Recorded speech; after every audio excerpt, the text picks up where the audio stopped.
From the Journal of Nuclear Cardiology, this is JNC Cardio Connect, linking experts, insights, and innovations in nuclear cardiology. Let's dive into the next episode. Welcome to a new episode of JNC Cardio Connect. I am Marcelo Di Carli. I'm the editor-in-chief of the Journal of Nuclear Cardiology. And today we're going to be discussing a very important paper that was published in the journal that gets us into the topic of using imaging to guide response to therapy. For many decades, non-invasive imaging has been used for the management of patients with suspected disease with the intent of identifying significant ischemia that might benefit from revascularization. But over the last 10 years or so, we have witnessed the results of important clinical trials that have really redefined this paradigm and demonstrated that medical therapy is foundational not just for symptom control, but also for reducing clinical risk in patients with stable coronary disease. And concurrently, we have a growing body of evidence that has emphasized that the burden of atherosclerosis, rather than ischemia alone, which is what we do day to day in the nuclear cardiology lab, is a very powerful driver of cardiovascular risk and therapeutic decision-making. Now, with this evolving landscape, the role of nuclear cardiology is rapidly changing. Myocardial perfusion imaging continues to offer essential insights into understanding the patient's symptoms and measuring ischemic burden. But what's become clear is that integrating information on atherosclerotic plaque, particularly coronary artery calcium, enhances our ability to stratify risk and, most importantly, personalize therapy decisions. Clinical practice guidelines and even ASNC guidelines increasingly endorse this integration because ischemia and calcium become complementary tools even when we obtain them on separate platforms. And what we have learned is that this is a much more effective way to individualize patients' risk and potentially patient management. So the question is, with this shift towards a more integrated approach to imaging, thus tailoring therapy based on the combined anatomical and functional findings improve outcomes. And this is where this particular paper we're going to be discussing today piqued our interest. So with us today is Dr. Wasim Hijazi. He's a cardiologist trained at the University of Calgary and now completing his advanced cardiovascular imaging training at Cedars-Sinai Medical Center in Los Angeles, where he will soon become a junior faculty. And Dr. Rob Miller, the senior author of this publication, who is associate professor of cardiology at the University of Calgary and director of nuclear cardiology and cardiac CT. So welcome to both of you, and thank you so very much for making time to discuss this very important paper. Rob, can you give us just a little bit of background about what motivated you to look into this particular question? Yeah, for sure. And thank you for the invitation, Dr. Di Carli. We really appreciate you highlighting our work in this venue. And I think you touched on a lot of the points behind the motivation in your introduction. I think the one thing we all agree on is imaging by itself doesn't improve outcomes. Imaging only improves outcomes if it's changing management in a favorable direction. The field of nuclear cardiology has been quite focused on early revascularization for a long period of time. And what we know about that is it's going to be useful in a very select group of patients. If you look at large registries, it's sort of 3 to 5% of patients go for early revascularization. The vast majority of people are treated with medical therapy. In our previous work, we looked at the association between different imaging features and how physicians actually responded to this in changing medications. And in that, we saw that coronary calcium was a big driver of how physicians changed medications, but so were the perfusion findings. The other interesting part out of that is there was a lot of variability in how physicians actually responded to the reports. And as you know, anytime there's a variability, it gives you a chance to look into, well, what are the outcomes that change in response to this variability to really answer the question, can you use the imaging features to tailor or personalize the medical therapy? So that was the goal behind the work here. Thank you very much, Rob. Wasim, can you help us summarize the methodology that you use and highlight the main findings of your study? Yeah, absolutely. And I'd also like to thank you for inviting us to this podcast and to share our work as well, Dr. DeCarli. We're quite excited to talk about it today. Our patient population included 7,802 patients at the University of Calgary. And we think our data set is quite unique because we're combining data from three separate sources. The first, of course, is from the hybrid imaging test itself. We looked at perfusion results from our SPECT scan, as well as visually estimated coronary calcium from the CT attenuation scan. We then combined that information with data from our registry in Calgary called the Approach database. The Approach database has information on patients' demographic variables, basic cardiovascular information about hypertension and other risk factors. Unique to our data set, I think, is our provincial prescription database. This allows us a very robust method to assess prescriptions following the imaging study within 180 days. With this, we're able to see after a SPECT MPI test which patients had prescription of beta blockers, ACE inhibitors, and ARBs, as well as statin medications. We didn't analyze aspirin only because this was often purchased as an over-the-counter medication, and we didn't necessarily feel that we could adequately capture information about that prescription. We did exclude, importantly, patients who had prior coronary artery disease. So when we look at the overall demographics, the average age in patients who had survived over follow-up was 65 versus patients who had died, it was 73. There was generally a higher burden of risk factors in patients who had died compared to those who had survived over the follow-up period, and a higher burden of coronary artery calcium, as well as higher burden of ischemia as measured by the summed difference score. So we wanted to assess the impact of medical therapy on survival in a multivariable analysis. So we looked at statins, beta blockers, and ACE and ARB therapy, and included in that multivariable analysis traditional cardiovascular risk factors, coronary calcium, ejection fraction, as well as metrics of ischemia with the sum difference score.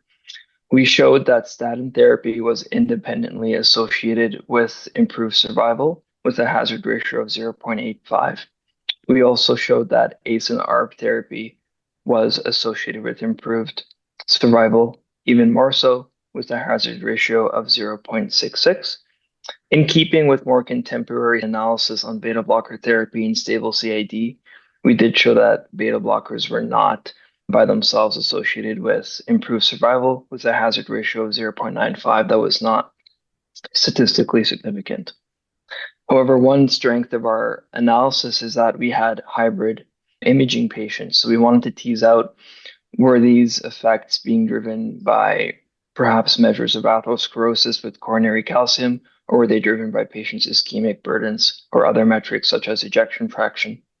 So we did do effect modification analyses.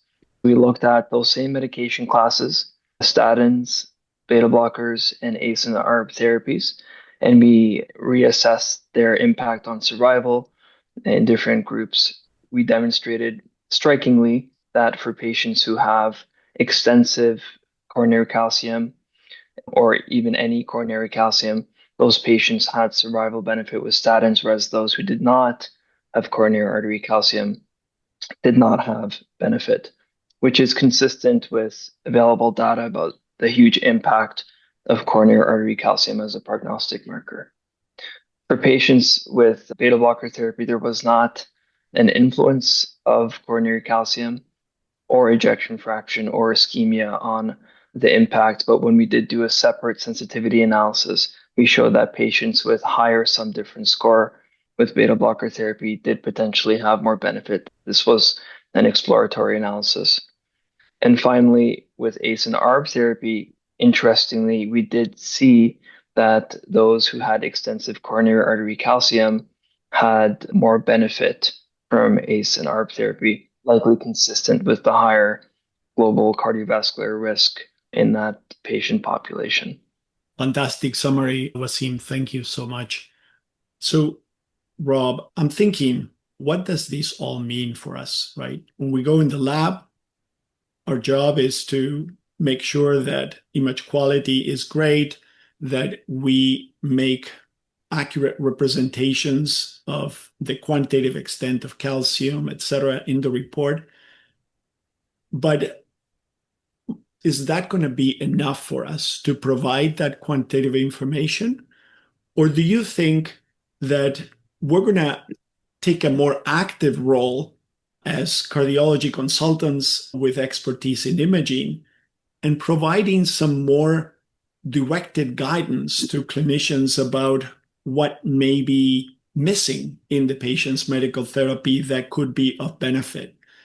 Do you see a direction in that way, in the way we practice imaging and the future role of the imaging consultant in patient care? Yeah, no, I think it's a great question, Marcelo. I certainly think there's reason to believe that we would go in that direction. I think if you just look at the statin case, I think it's a good example where we know from many studies that if you have a lot of calcium, you're more likely to benefit from statin therapy. But if you look at our cohort, not everybody with extensive calcium is ending up on a statin. And is it because this is sort of buried in a report that contains already a lot of information for referring physicians? That certainly could be part of it. There's, again, good data from calcium scoring literature saying that if you actually send out a notice to referring physicians that, hey, this patient has coronary calcium, they may benefit from statin. What do you think? That statin prescription rates go up as a result. I think there's also another hidden message within the paper where we had a cohort that had no CT attenuation correction. And if you look at the use of statin in the patients without CT attenuation correction imaging, where the physicians are using perfusion information to decide, there was no benefit. So I think as a field, it highlights the utility of this hybrid imaging to direct therapy, which is something that we know in the cardiac CT literature already, but something that is really relevant for the nuclear cardiology community. But how best to get physicians to act on this is sort of a next step in future direction. I personally think there's something about phrasing a report as the study is abnormal because there is calcium. However, the perfusion is normal. Other metrics that we might look at are normal. Certainly larger studies would be needed and studies in different populations, but I think some of the results are just so intuitive that it really is ready for clinical practice. Like the calcium and statin interaction and association is certainly a real finding. So I think there's a lot that we can take directly to clinical practice in addition to things that we could focus on future research. Very good points. Wasim, do you recall the absolute percent change in adding new prescriptions or titration of medications as a result of this study? And how would that compare to the group that did not have a hybrid imaging study and did not have calcium? Thank you. That's a great question. And I do have our original paper pulled up here that we published in European Heart Journal Cardiovascular Imaging. We looked in that paper at statins, beta blockers, ACE inhibitors, just like we did in this current analysis. But we also included some information about ASA, recognizing that ASA prescription is something that may have been under-recognized due to the nature of it being over the counter as opposed to a dispensed prescription. But looking at patients with normal versus abnormal perfusion, we saw increases that varied, but were around 15 to 20% increases in the prescription of statins. And that was influenced both by the perfusion as well as the calcium score. For instance, the presence of extensive coronary artery calcium led to a greater increase compared to no calcium, which was 12.1% versus 7.8% increase. And that 7.8% increase in the patients who did not have calcium may have been driven by perfusion results. In contrast, for patients who had abnormal perfusion, there was an increase of 19.2% versus 12.0%. So I think both the perfusion and the coronary artery aspect were drivers of care. Excellent. I agree with you that this is very intuitive, and based on the abundance of evidence we have today about how calcium, for example, impacts decision making, we don't need a randomized study. This is confirming what we suspect is useful for patient care. But if you wanted to bring this research to a different level of evidence in the guidelines, what do you think we might need to do, both overall or perhaps in selected patient populations where there may be a little more controversy about what to do with imaging findings? Yeah, no, it's a great question. And I agree with you on the calcium point. It really does seem like it's ready for prime time. I think some of the other findings would benefit from validation in other cohorts. Anytime you do retrospective analyses, you can try to adjust for all the patient factors that you think might be driving associations, but you're always left with the question, well, would this really pan out prospectively? I think a nice simple trial design could be as easy as if you took sites that were already doing hybrid imaging, but not necessarily reporting on these findings in a systematic fashion, is just do a nice step-wedge trial design where you start this and see prospectively, how does this improve outcomes? How does it change medical therapies? And then I think you touched on another key piece that's missing in this is there's a lot of different patient features that we could look at. Like in a single paper, you can only look at so much. So we chose to look at what are the imaging findings. But there's a lot of different patient populations that this could be extended to. So by sex, by age categories. And certainly if we had a similar data set with PET perfusion, then the question is, well, how is the flow helping guide therapies? How is the flow helping choose therapies, which is critical for patients such as those with ANOCA? There's probably 100 different patient groups that generating this type of data could help drive future prospective analyses. But I think to get it to a guideline level, it's really transitioning from this retrospective analysis to some sort of prospective validation. Excellent points. And I think this is a great way to perhaps end our brief conversation. I congratulate you again for this really very important paper. I thank you for choosing the Journal of Nuclear Cardiology to publish it. We really seek this kind of clinical information that is practice changing. I think this is key information that will help us move into the future. So thank you very much to both of you again. And I look forward to your next study where we can discuss what happens in subgroup analysis or in, PET imaging. So thank you.